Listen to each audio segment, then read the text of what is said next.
오늘은 하나님의 손이 더하리라, 이런 제목으로 말씀을 전하려고 합니다.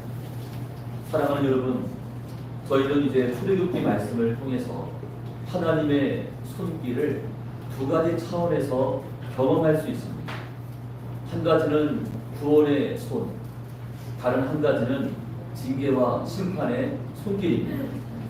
하나님은 당신의 백성을 구원하시되 동시에 죄에 관해서만큼은 결코 용납하지 아니하시는, 죄에 대해서는 침묵하지 아니하시는 공의로우신 하나님의 모습을 엿볼 수가 있습니다. 오늘 저희가 살펴볼 본문의 내용은 하나님께서 애굽에 내리신 5번째 재앙, 곧 돌림병 재앙에 관한 내용입니다. 이 짧은 7절 말씀 속에는 하나님의 강력한 메시지가 담겨 있습니다. 우리에게 주시는 경고의 말씀이기도 하고 또 저희에게 허락하시는 위로의 말씀이기도 합니다. 자, 애굽의 바로왕은 우리 앞선 4번째 재앙, 8인대 재앙에서 마치 회개한 듯한 그런 모습을 보여주었습니다. 내가 너희를 보내리니 가서 너희 하나님께 제사를 드리라. 모세의 제안을 받아들이는 것처럼 그렇게 제초를 취했습니다. 모세에게 약속했습니다. 자, 그러나 재앙이 멈추게 되자 그는 자신의 약속을 번복합니다. 언제 그러냐는 듯이 말을 바꿔버렸습니다. 여러분, 바로의 같은 모습은 사단의 관계의 특징을 그대로 보여주고 있습니다. 성경은 사탄에 대해서 뭐라고 이야기합니까? 사탄은 속이는 자이고 사단 마귀는 거짓의 아비라고 말씀합니다. 그의 유혹은 교묘합니다. 여러분, 사단의 거짓말을 설득력이 있습니다. 그래서 사단과 말을 섞는 순간 너무나 쉽사리 그의 거짓말에 휘말리게 됩니다. 아무리 정신을 차리고 있어도 그 거짓말에 속아 넘어가는 연약한 우리의 모습을 보게 되는 것이죠. 그러므로 저희들은 늘 깨어 있어야 합니다. 방심해서는 안 됩니다. 말씀을 붙잡고 있어야 되겠죠.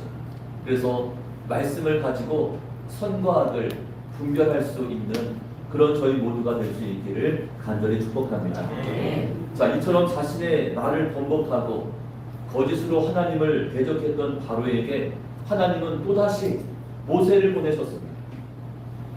1절에 있는 말씀인데요. 1절 말씀 같이 읽겠습니다. 여호와께서 모세에게 이르시되 바로에게 들어가서 그에게 이르라. 우리 사람의 하나님 여호와께서 말씀하시기를 내 백성을 보내라. 그들이 나를 섬기고 있었습니다. 것이니라.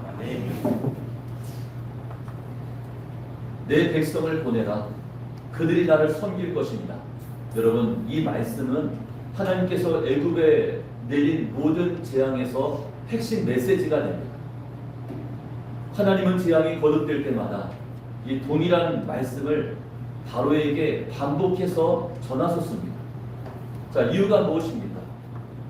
이 말씀 속에는 하나님의 구원 계획이, 또 이스라엘을 향하신 하나님의 뜻과 그 목적이 고스란히 담겨져 있기 때문입니다. 그리고 이 말씀은 지금도 저와 여러분에게 중요한 진리의 말씀을 가르쳐주고 있습니다. 자, 그 진리가 무엇입니까? 첫째, 하나님은 이스라엘은 하나님의 백성이라는 사실입니다. 애굽은 이스라엘을 단지 종처럼 부렸지만 하나님은 그들을 내 백성이라 불렀습니다. 이스라엘은 나의 백성이다, 이같이 말씀합니다. 이스라엘은 애굽의 소유가 아니라 바로 하나님의 소유가 되었습니다. 비록 그들이 애굽 땅에 살고 있었지만 그러나 그들의 본질은 무엇입니까? 하나님의 백성, 하나님의 거룩한 자녀들입니다. 저와 여러분 또한 이 세상에 발을 딛고 살고 있지만은 그러나 저희의 본질 또한 하나님의 백성이고 하나님의 거룩한 자녀가 된 줄로 믿으시기를 바랍니다. 자, 두 번째는 하나님의 백성들은 하나님을 섬기고 하나님께 예배 드려야 한다는 사실입니다. 그러니까 하나님께서 이스라엘을 애굽에서 출애굽시키시고 그들 가운데 자유를 주시고자 했던 이유가 무엇입니까? 바로 하나님 앞에 예배를 회복시키기 위해서, 예배의 회복을 위해서 이같이 놀라운 역사와 기적을 이루어 주셨습니다. 그들이 나를 섬길 것이라. 여러분, 하나님을 섬긴다고 하는 것은 어떤 의미를 가지고 있습니까? 하나님께 예배를 드리게 된다는 의미를 가지고 있습니다. 하나님은 저희가 온전한 예배자로 세워지기를 원하십니다. 우리에게 무슨 커다란 것을 기대하시는 것이 아니죠. 너희가 헌신해라, 너희가 다 내놔라, 그렇게 말씀하시지 않습니다. 너희는 온전한 예배자가 되어야 한다. 이것이 저희를 향하신 하나님의 선한 목적입니다. 사랑하는 여러분, 여러분은 예수님을 믿어 하나님의 자녀가 되셨습니까? 구원받은 자가 되었습니까? 그렇다면 지금부터는 하나님을 온전히 섬기는 자, 하나님께 전심으로 예배하는 성공적인 예배자의 모습으로 살아가셔야 합니다. 이제 하나님은 모세를 통해서 5번째 재앙을 예고하십니다. 3절 말씀에 기록하죠. 여호와의 손이 들에 있는 내 가축 곧 말과 나귀와 낙타와 소와 양에게 더하리니 심한 돌릴병이 있을 것입니다. 자, 여기서 하나님은 이 재앙이 단순한 자연적 현상이 아니라 여호와의 손에서 비롯된 심판임을 분명히 밝히셨습니다. 여러분, 돌림병이 돌고 전염병이 창궐하면 이게 자연적인 어쩔 수 없는 현상처럼 그렇게 받아들이는 경향이 있죠. 근데 성경은 뭐라고 이야기했습니까? 여호와의 손이라고 했습니다. 여호와의 손이 더하게 되니 이 같은 돌림병이 돌게 되었다고 말씀하고 있는 것이죠. 하나님의 손이 움직이면 그곳에 하나님의 능력이 나타납니다. 하나님의 손이 머물게 되면 그곳에 하나님의 뜻이 이루어지게 됩니다. 결국 바로의 완악함과 거짓된 마음은 하나님의 심판과 징계를 자초했습니다. 그 결과 애국은 전례를 찾아볼 수 없는 이 같은 심각한 재앙 앞에 마주서게 됩니다. 자, 그런데 이번 재앙의 대상은 사람도 아니었고 땅도 아니고 강물도 아니다. 자, 그 재앙의 대상이 무엇이라고 했습니까? 애굽 들판의 가축들이라고 했습니다. 애굽 사회에서 가축은 어떤 의미가 있습니까? 가축은 무엇을 상징해 줍니까? 그것은 경제의 중심입니다. 부와 권력의 상징이었습니다. 국가가 의존하던 중요한 자산이었습니다. 애굽이 믿을 만한 부속이었죠. 그러므로 이번 재앙은 애굽이 의지하고 또 그들이 자랑하던 이 경제적 기반을 정면으로 흔드시는 하나님의 심판이었습니다. 하나님은 그들의 교만과 그들이 의지해왔던 모든 것들을 송두리째 빼앗아 가셨습니다. 참된 주권자가 누구인지, 참된 신이 누구인지를 분명하게 드러내신 거죠. 여러분, 하나님의 그 손은 지금도 살아서 역사하시는 줄로 믿습니다. 출애굽기의 하나님은 그 당시에 하나님으로 멈춰 있는 것이 아니라 지금도 이 순간에도 하나님의 그 능하신 손으로 천지 만물을 주장하시고 우리의 삶에 크고 작은 모든 부분까지 친히 간섭해 주고 계십니다. 그 손이 높이 들릴 때 죄를 향한 심판과 징계가 임할 것이고, 그리고 그 손이 백성들을 향하여 펼쳐질 때 그때 하나님의 은혜와 자비가 저희 가운데 주어지게 되는 것입니다. 이처럼 하나님의 손은 결코 중간이 없습니다. 중립적이지 않습니다. 죄 앞에서는 심판의 손이고, 그리고 믿음과 순종 앞에서는 구원의 손길로 우리의 걸음을 앞서 인도해 주십니다. 그렇다면 여러분, 지금 하나님 여러분은 어느 손 아래 거하고 있습니까? 심판의 손입니까? 아니면 하나님의 구원과 인도하심의 손길입니까? 여러분, 이 질문은 인생의 방향을 결정하는 매우 중요한 질문이 됩니다. 하나님의 능하신 구원의 손길이 여러분의 삶을 붙잡아 주시고 또 막혀있던 길을 열어주실 뿐 아니라 저희의 걸음을 영생의 길로 친히 인도해 가시는 그런 은혜와 축복이 있기를 간절히 축복합니다. 자, 그런데 3절 말씀을 자세히 살펴보면 그 재앙의 범위가 제한되어 있음을 알 수 있습니다. 하나님은 애굽의 모든 가축을 치신 것이 아니라 들판에 있는 가축들에게만 재앙을 내리셨다고 말씀하고 있습니다. 이처럼 재앙의 범위가 제한되었다고 하는 것은 이 재앙이 하나님의 철저한 통제 아래 하나님의 계획 가운데 주어진 그런 심판임을 우리 가운데 증거해 줍니다. 여기서 놓치지 말아야 될 것이 한 가지가 있습니다. 하나님은 이번 재앙이 임하기 전에 이미 여러 번에 걸쳐서 이 같은 재앙이 있을 것임을 경고하시고 말씀해 주셨습니다. 즉 5번째 재앙은 갑작스럽게 임한 재앙이 아니었습니다. 애굽 사람들에게 재앙에 대비할 수 있는 시간적인 여유가 있었습니다. 하나님의 경고를 듣고 돌이킬 수 있는 그런 기회도 그들에게 이미 주어졌습니다. 자, 만약 애굽 사람들이 이전에 4번까지 재앙을 통해서 하나님의 능력을 제대로 깨달았다면 모세의 경고의 이 말씀을 가볍게 여기지는 않았을 것입니다. 지혜로운 사람이었다면 당연히 자신들의 가축을 들판이 아니라 다른 안전한 장소로 옮겼을 것입니다. 그러나 그들은 어떻습니까? 마음이 교만했습니다. 하나님의 말씀을 무시했습니다. 결국 그 불순종의 결과는 피할 수 없는 재앙으로 나타나게 됩니다.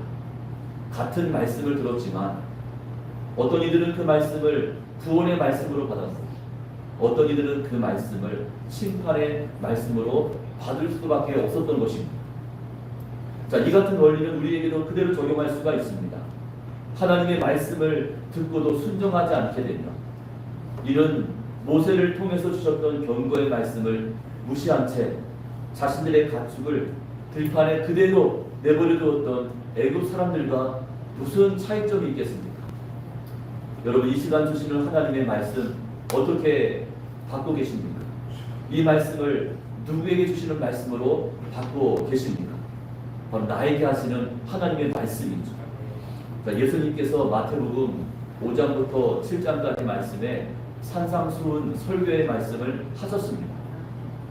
자, 주께서 뭐라고 말씀했습니까? 말씀을 듣고 행하는 자는 지혜로운 자이지만 말씀을 듣기만 하고 행하지 않는 자는 어리석다라고 말씀합니다. 자, 7장 26절과 27절입니다. 우리 같이 한번 읽겠습니다. 나의 이 말을 듣고 행하지 않는 자는 그 집을 오래 있게 쓰는 어리석은 사람 같으니 비가 내리고 창수가 나고 바람이 불어 그 집에 부딪히매 무너져 그 무너짐이 심하니라. 말씀을 같이 들었습니다. 같은 말씀을 들었는데도 한 사람은 지혜롭다 이야기를 들었고 한 사람은 어리석다라는 말씀을 듣습니다. 말씀을 듣고 반응하지 않는 자, 회개의 기회가 찾아왔음에도 불구하고 그 기회를 무시하는 자에게는 하나님의 심판의 손길이 반드시 임한다는 사실입니다. 여러분, 하나님의 말씀을 듣고 그 말씀이 무엇인지를 알고 계십니까? 그렇다면 지금은 믿음으로 반응해야 할 시간입니다. 몰라서 지키지 않는 것이 아니라 어떻습니까? 알고 있지만 지키지 못할 때가 더 많습니다. 여러분, 하나님의 뜻이 무엇인지 잘 모르시겠습니까? 모르지 않을 거예요. 분명히 아실 겁니다. 알고 있지만 이러저러한 이유들을 대면서 그 말씀대로 살지 못하고 있는 것이 믿음 없는 저희들의 모습입니다. 말씀 앞에 순종하고 삶의 방향을 돌이켜야 하나님의 구원에 능하신 손길 안에 머물게 된다는 사실입니다. 자, 이어지는 4절 말씀은 하나님께서 당신의 백성을 얼마나 특별하게 여기시는지, 그 사랑과 그 구별하심이 얼마나 분명한지를 저희에게 보여주고 있습니다. 4절 말씀이죠. 여호와가 이스라엘의 가축과 애굽의 가축을 구별하니 이스라엘 자손에게 속한 것은 하나도 죽지 아니하리라. 구별하신다고 말씀하였죠. 자, 이 말씀은 당시로서는 상상할 수 없는 그런 말씀이었습니다. 애굽 전역에 돌림병이 번졌지만 고센 땅, 곧 이스라엘 백성이 살고 있던 그 지역의 가축들만큼은 전혀 피해를 보지 않았습니다. 이것이 우연입니까? 그렇지가 않습니다. 하나님 뭐라고 말씀했습니까? 이스라엘 자손에게는 그 어떤 것도 죽지 아니할 것이다. 하나님의 그 말씀이 그대로 이루어졌습니다. 하나님의 살아계신 능력을 보여주는, 또 당신의 백성들에 대한 하나님의 특별한 사랑을 드러내시는 명백한 증거이었습니다. 하나님은 당신의 백성을 세상과 구별하십니다. 저와 여러분을 무작위로 선택하신 것이 아닙니다.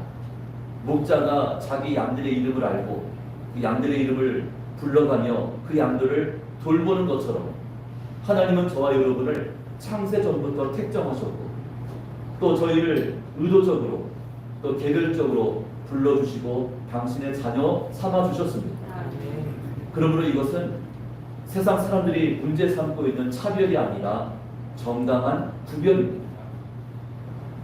부모된 자가 다른 아이들보다 내 자식에게 더 특별하게 관심을 가지고 내 자식을 챙기는 것이 어찌 차별입니까? 그것은 구별입니다.